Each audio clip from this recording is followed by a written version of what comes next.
So welcome back to the channel and to Princess Street Part 2. It's far too long a video to do Princess Street all in one go, so I've decided to split it into two different videos. And in this one we're going to walk from the National Gallery up through the park towards Waverley Station and point out a few things as we go there, so hopefully you'll enjoy it.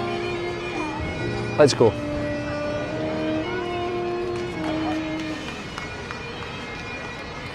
So we had a wee busker in the background there, just playing away on his saxophone and his music box.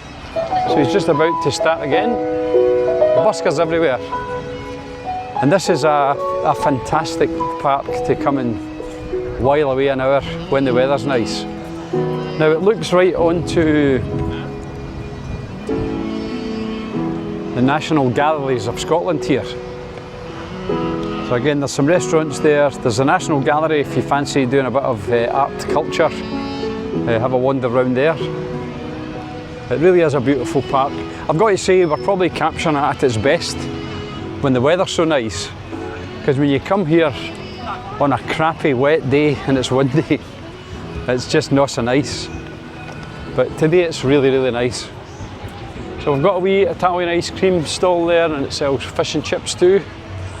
So you can come and have your lunch in the sunshine on one of the 5 days that we get the sunshine in Scotland a year. Unfortunately we never know when we're going to get them. So if you're coming to Scotland on a visit, pack for all weathers, because you could get 4 seasons in one day. I think, you know, it's a famous saying. And I know Billy Connolly had said it before, but I'm sure others have said it beforehand, that if you come to Scotland, there's no such thing as bad weather.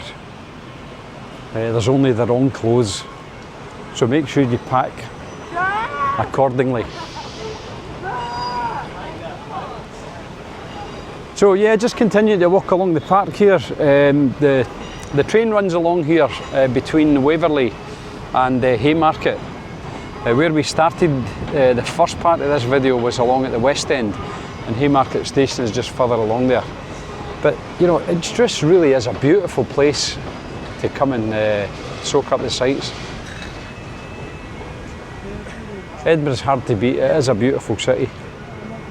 Now I come from Glasgow and we obviously think Glasgow's better than Edinburgh. But if you ask anybody who lives in Edinburgh, they would say Edinburgh's better than Glasgow. But that's always going to be the case. You always think your city's better than any other. So stretching up in front of me here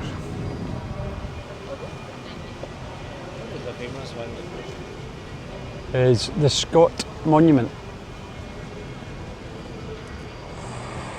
I seem to remember reading somewhere that was one of the favourite suicide spots for people jumping off, so I don't know if you can get access to it now. You can pay to get in, but I don't know how far up you can actually get. So there you go, Scott Monument, open daily from 10 AM, fully guided experience. So yeah, so you're not able to just walk in. You need to be with a guide. So adults £9, concessions are £7, and a family for £26. So again, if you fancy a wee wander around the Scott Monument, have a look at that.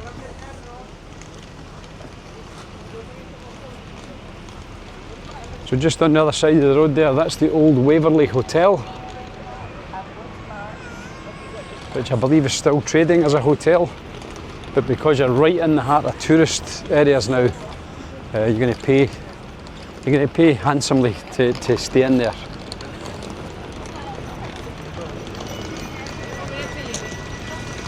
So just as we get along here, we're coming up to Waverley Station. It's one of the main hubs for transport as you come into Edinburgh. And all around you'll see these guys with flags on their back. These are for the Edinburgh bus tour. I highly recommend that if you're here even for a day. You know, get yourself on the Edinburgh bus tour. It's an open top bus tour that takes you all around the city and pointing out all the main tourist attractions and all the main things you want to see. But I mean, look at the buildings here, look at the architecture here, it's just awesome. You know, when you're in cities, I've said this in other videos, make sure you look up. When you're walking around, make sure you look up as well as looking straight ahead. Because if you don't look up, you're going to miss lots and lots of things that are worth looking at. I'm surprised there's not a piper here. There's normally at least one piper on the corner here, belting out his Scottish tunes for the tourists, and his wee Scottish hat full of money. So yeah, so we're coming up to Waverley Station. Just up in the back there's a brand new, in fact I'll show you at the end, there's a brand new shopping centre. When I say brand new, a couple of years old, which is the St James Quarter. And it's got all your modern shops and quite a lot of designer shops there as well. So if you fancy coming and doing a bit of shopping, you've got everything you would need there. So another traditional big hotel there, the Royal British Hotel. And then you've got the Hotel 1 beside that. Again, this area, during the festivals, this area is all full of little stalls, all selling their wares. But obviously at this time it's quiet. But you can see how busy this area is now getting with people. So I'm just going to navigate around them.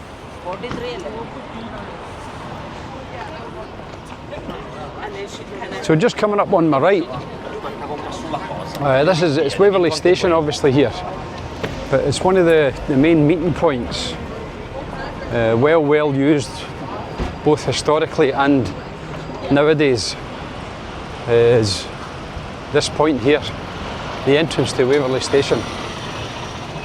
And it's known as the Waverley Steps. I'll show you why. So there you go.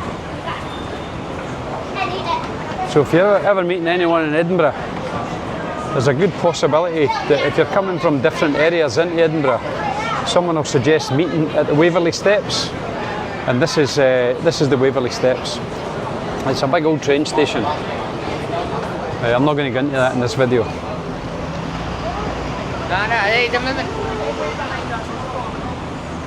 So then just carrying along here, there's a little restaurant down there, bar restaurant number 1. And then probably the most expensive hotel in Edinburgh, the Balmoral Hotel. Real upmarket, really expensive, but really, really good quality. Everything's, you know, top notch. And then you've got a wee bar next, the wee Brasserie Prince for bar snacks. Now, across the road,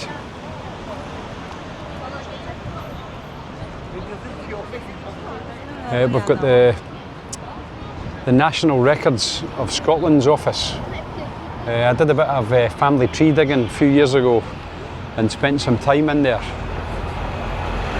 It was really, really useful. So if you're looking at doing your family tree and you're looking at getting some information, make an appointment and go in there. The staff are really helpful. I'm just going to jump in front of this bus. Not literally, of course.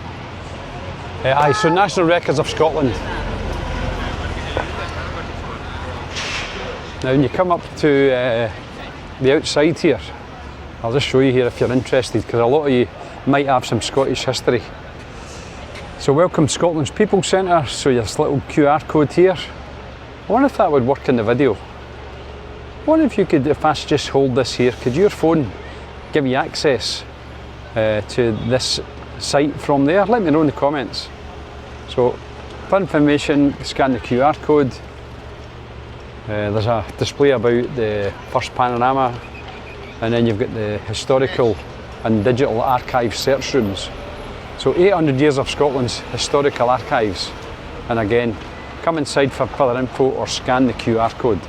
Let's go big on the QR code and let's see what happens. Scan on that, let me know if it works. Anyway, Interesting statue here. Edinburgh has its own statue of the Duke of Wellington. And there's a major difference between this one in Edinburgh No, I just saw, I was like, I'm just waiting. and the one in Glasgow. And I'll take a wee photograph of the one in Glasgow and I'll put it up beside. So this one is always just the way it is. You can see there's a seagull sitting on his head at the minute. But the one in Glasgow, there's always a traffic cone. Don't know when it started, nobody knows why it started, but it's almost a permanent fixture now, as a traffic cone on Wellington's head. And if you ever, in a pub quiz, the question that might pop up is, what was the Duke of Wellington's horse name? Well, the horse was called Copenhagen. So just keep that in mind if it ever pops up in a quiz. Some interesting artwork here. So people have decided to do some modern sculpture with chewing gums. Hardly a Banksy, is it? Anyway. So yeah, we'll just carry on along here, just to finish off the Princes Street walk.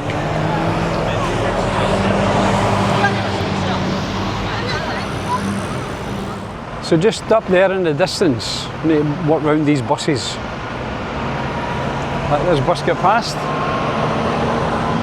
You'll see up on that area is called Calton Hill, and it offers sort of panoramic views of Edinburgh city. It's a nice spot to go.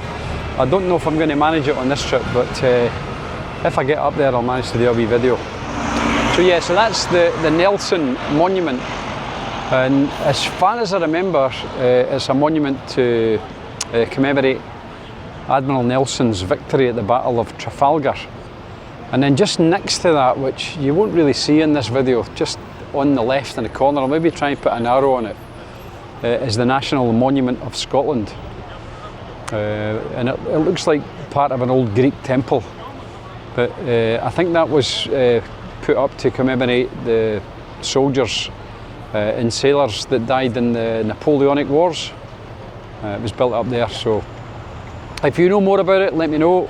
It's about as much as my Scots history will tell me. But there's a few interesting things to see up on Calton Hill if you fancy taking a wander up there. And as I said, when you come to the end here, if we go down this road, it takes you down to Leith. Now there are buses that run from Edinburgh down into Leith, so you can down and see Leith Harbour and the various attractions that are down there. And then, as I mentioned, you've got this modern shopping centre, the St James's Quarter. So all the shops you could ask for are in there. They sell everything in there.